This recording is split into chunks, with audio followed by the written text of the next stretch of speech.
नमस्कार दोस्तों, हमारे साथ शाहिद कमाल जी हैं। आप लोकतांत्रिक कार्यकर्ता हैं और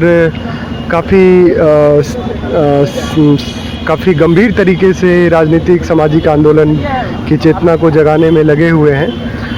और बनारस में जो ये सम्मेलन हो रहा है जिसमें सर्व सेवा संघ और गांधी विद्या प्रतिष्ठान पे जो हमला किया गया है सरकार के द्वारा, उसके प्रतिवाद में ये सम्मेलन हो रहा है बनारस का।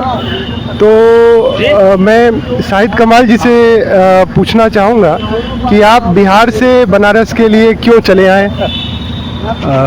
देखिए, अभी ये जो लड़ाई है वो न केवल बनारस में, बनारस तो एक प्रतीक बन गया लड़ाई का, लेकिन पूरे देश में गांधी विचार यानी आइडिया ऑफ इंडिया कह लें, सभी धर्मों, नस्लों, क्षेत्रों को बिना विभेद किए हुए वैसा इंडिया और हिंदू हेजेमनी का इंडिया जो आरएसएस जिसका प्रतिनिधित्व करती है, इसकी एक लड़ाई पहले इनडायरेक्टली थी, लंबे समय से थी, जब से आज़ादी के पहले से थी। अब वो आमने सामने की लड़ाई हो गई है।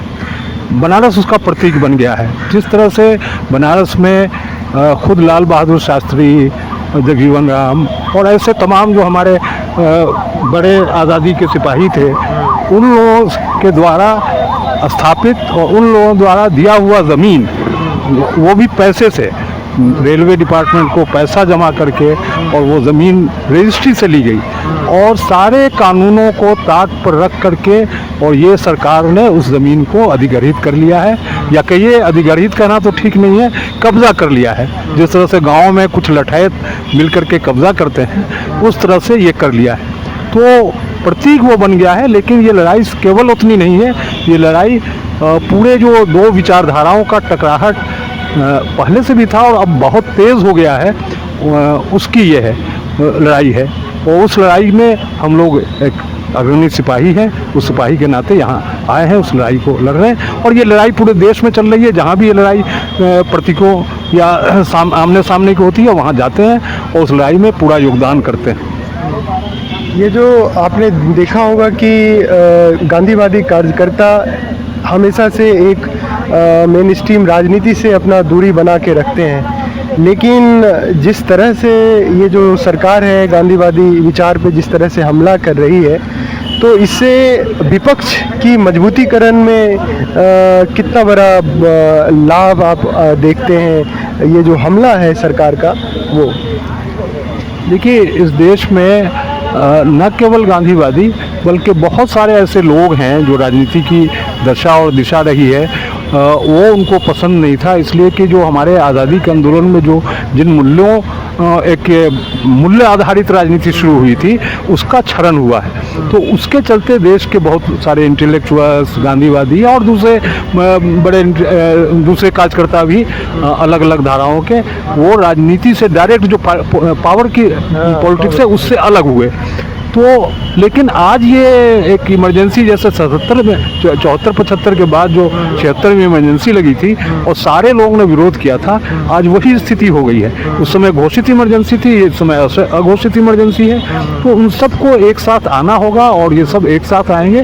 तो ये विचारधारा तो इतनी ये है कि इतनी डरपोक है कि आप यहीं देख लीजिए, अभी हम लोग बैठे हुए हैं, हम लोगों की जितनी संख्या है उससे कहीं ज़्यादा पुलिस यहाँ के जमा हो गई है।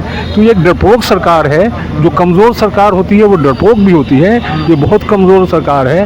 ये मैनिपुलेशन से और भावनाओं को, लोगों के धार्मिक भावनाओं को उजागर करके और नकारात्मकता जो देश में आई है जो पिछले 60-70 सालों में, उसका फ़ायदा उठा करके ये सत्ता में है।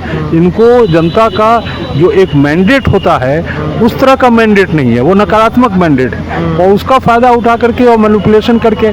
लेकिन जब सब विपक्षी और सारे जो पॉलिटिकल लोग हैं, जो पार्टी के बाहर के लोग हैं, वो सब इकट्ठे हो जाएंगे, तो इनका तो अगले इलेक्शन में ये कितने सीट जीत पाएंगे ये कहना बहुत मुश्किल है। लेकिन इनका सत्ता से जाना निश्चित है, ये हम लोगों को पूरा विश्वास है।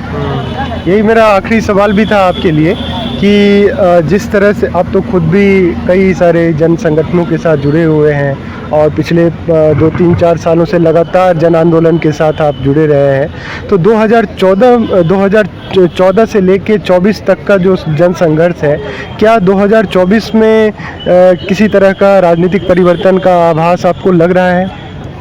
नहीं, बिल्कुल लग रहा है 24 में एकदम परिवर्तन होगा।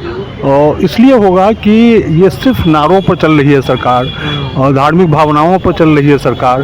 तो नारे से, धार्मिक भावनाओं से ठीक है, थोड़ा लोग उस तरफ हो जाते हैं, लेकिन रोज़मर्रा की ज़िंदगी में उससे तो काम चलता नहीं है।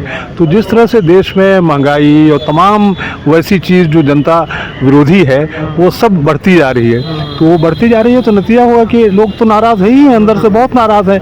एक जहां उनको अभी एक विकल्प उनको नहीं दिखाई दे रहा था, लेकिन अब जो एक विकल्प बन रहा है वो विकल्प ज़रा सा भी शेप लेगा, और वो लेगा तो जनता बिल्कुल इनके खिलाफ हो जाएगी।